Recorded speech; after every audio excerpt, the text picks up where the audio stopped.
یکی از بزرگترین و موفقترین شرکت‌های حال حاضر دنیا تویوتا موتوره. درآمدش در سال 2022 تا 2023 چیزی بالغ بر 230 میلیارد دلار بوده. تویوتا با افزایش تقاضا در بازارهای جهانی به ویژه در آسیا و آمریکای شمالی شاهد رشد درآمد خودش بوده. بزرگترین خودروساز جهان شناخته میشه. تویوتا به طور مکرر به عنوان بزرگترین خودروساز جهان از نظر تولید و فروش خودرو شناخته میشه. این شرکت در سال 2021 و 2022 موفق به فروش بیش از 10 میلیون خودرو شد. رتبهش در جهان در سال 2023 تویوتا در رتبه اول در بین بزرگترین شرکت‌های خودروسازی جهان شناخته میشه. بر اساس درآمد و تولید قرار گرفته و به طور مداوم در میان 10 شرکت برتر جهان در تمامی صنایع قرار داره. تویوتا به عنوان پیشگام در فناوری‌های هیبرید شناخته میشه و مدل‌هایی مانند تویوتا پریوس به موفقیت‌های خیلی بزرگی دست پیدا کردن. این شرکت همچنین به توسعه خودروهای الکتریکی و فناوری‌های پایدار ادامه میده. تویوتا در بیش از 170 کشور و منطقه فعالیت داره و کارخانه‌هایی در نقاط مختلف جهان از جمله آمریکا، ژاپن و اروپا داره. تویوتا به عنوان یکی از بزرگترین و موفقترین برندهای خودروسازی جهان با درآمد سالیانه بالا و تمرکز بر نوآوری و کیفیت همچنان رهبری بازار رو به دست دارد. کیشیرو تویوتا در تاریخ 28 اوت 1894 در شهر تویوتا استان آیشی ژاپن به دنیا میاد. او فرزند کیچیرو تویوتا بنیانگذار تویوتا اسپرینگ و خانواده‌اش در اول در شرکت تویوتا در صنعت نساجی فعالیت داشتند. کیشیرو در دانشگاه توکیو به تحصیل در رشته مهندسی میپردازه و بعدش به ایالات متحده آمریکا سفر میکنه تا با تکنولوژی‌های جدید آشنا بشه. بعد از اینکه به ژاپن باز میگرده در شرکت پدرش به خاطر علاقه داشتن به خودرو و خودروسازی یک صنعتی در جدا از صنعت نساجی پدرش یک خط تولید ماشین هم راه میندازه. تأسیس شرکت در سال 1937 بود و کیشیرو تویوتا موتور رو در کنار صنعت نساجی پدرش ادامه میده تا در سال 1936 اولین مدل خودروی خودشون رو بر اساس الهامگیری از خودروهای اروپایی و آمریکایی میسازه.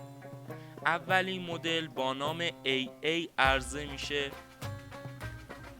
و بسیار هم از این خودرو استقبال میشه. و اینم بدونید که در سال 1936 فقط طراحیشو انجام دادن و در سال 1937 رونمایی شده. کیشیرو تویوتا به شدت بر توسعه سیستم تولید تویوتا که به عنوان یک مدل کارآمد برای تولید در صنعت خودروسازی شناخته میشه کار میکرده. اهمیت کیفیت و بهره‌وری تاکید داشت و فلسفه بهبود مستمر یا کازین رو در شرکت پیاده سازی میکنه. در طول جنگ جهانی دوم تولید خودرو به دلیل نیاز به تجهیزات نظامی کاهش پیدا میکنه، چون که تویوتا در زمان جنگ جهانی دوم شروع به ساخت ماشینالات نظامی میکرده. ماشینالات جنگ افزاری که در جنگ جهانی دوم استفاده می شده ما بین آلمان و ژاپن و ایتالیا و ابرقدرت‌های دیگه مثل آمریکا از جمله روسیه که اون زمان شوروی بوده که شوروی پیشتازی میکنه و متاسفانه در جنگ جهانی دوم ژاپن بعد از اصابت بمب اتمی به استانهای آیشی ژاپن و یک استان دیگه هم بود حالا تو خاطرم نیست، ولی در 2 استان بمب اتم فرود میاد و ژاپن کلا نابود میشه، از هم میپاشه. یکی آیشی بود، یکیشم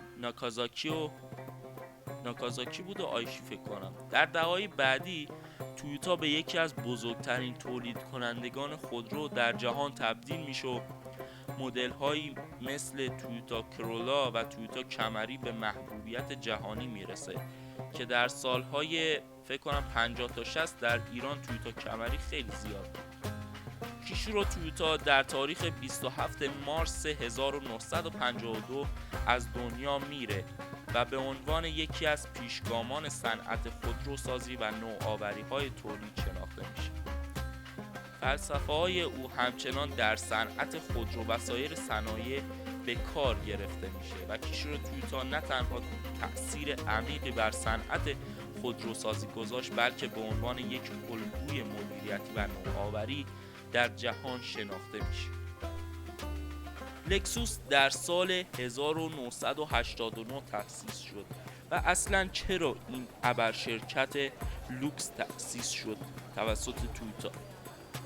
دلیل اصلی ساخت لکسوس رقابت با برندهای معروفی مثل مرسدس بنز و بی ام دبلیو بوده. لکسوس در سال 1989 به عنوان بخشی از استراتژی تویوتا برای ورود به بازارهای خودروهای لوکس معرفی شد و در نمایشگاه خودرو در لس آنجلس ارائه شد و به سرعت اولین مدل لکسوس به محبوبیت رسید. نام اولین مدل لکسوس که خیلی سریع معروف شد LS400 بود.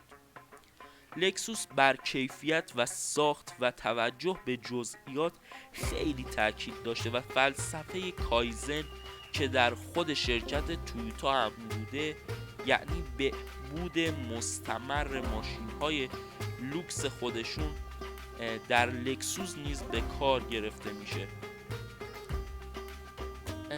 این لکسوس بر ایجاد تجربه منحصر به فرد واسه مشتریای خود تاکید داره و از طراحی داخلی گرفته تا خدمات پس از فروش سعی میکنه که منحصر به فرد باشه و یک تجربه خاص رو به مشتری الهام بده. طیف وسیع از مدل‌های لکسوس از سدان‌های لوکسی مثل لکسوس RZ و همچنین مدل‌های هیبریدی و برقی LX و RX تا شاسی بلندهایی مانند ES و بیشتر هستن. لکسوس در زمینه‌های فناوری‌های هیبریدی خیلی پیشرفته و بسیاری از مدل‌هاش با موتورهای هیبریدی عرضه میشه. به یکی از برندهای لوکس موفق در جهان تبدیل شده و در بسیاری از کشورها محبوبیت بسیار بالایی داره. از جمله میتونم به قطر، دبی، امارات و حتی کشورهای اروپایی هم اشاره کنم. در عربستان هم خیلی محبوبه این برند. به خاطر کیفیت، طراحی و خدمات مشتری جوایز بسیار متعددی و این برند کسب کرده و به توسعه مدل‌های هیبریدی و برقی ادامه میده و در تلاشه تا در صنعت خودروهای لوکس به سمت پایداری و کاهش آلایندگی‌ها حرکت کنه. به عنوان برند لوکس، تویوتا با تمرکز بر کیفیت، طراحی زیبا و تجربه مشتری موفق شده تا جایگاه ویژه‌ای در بازارهای خودروهای لوکس پیدا کنه. خب اگه خودروهای لوکس رو دوست دارید و دوست دارید راجع به برندهای لوکس اطلاعات کسب کنید، حتما کانال ما رو سابسکرایب کنید. این کانال از ویژه و مختص شماست. امیدوارم که از این ویدیو اطلاعات کافی رو گرفته باشید و لذت برده باشید و همچنان امیدوارم که روز خیلی خوبی رو داشته باشید. تا دیدار دیگر، بدرود.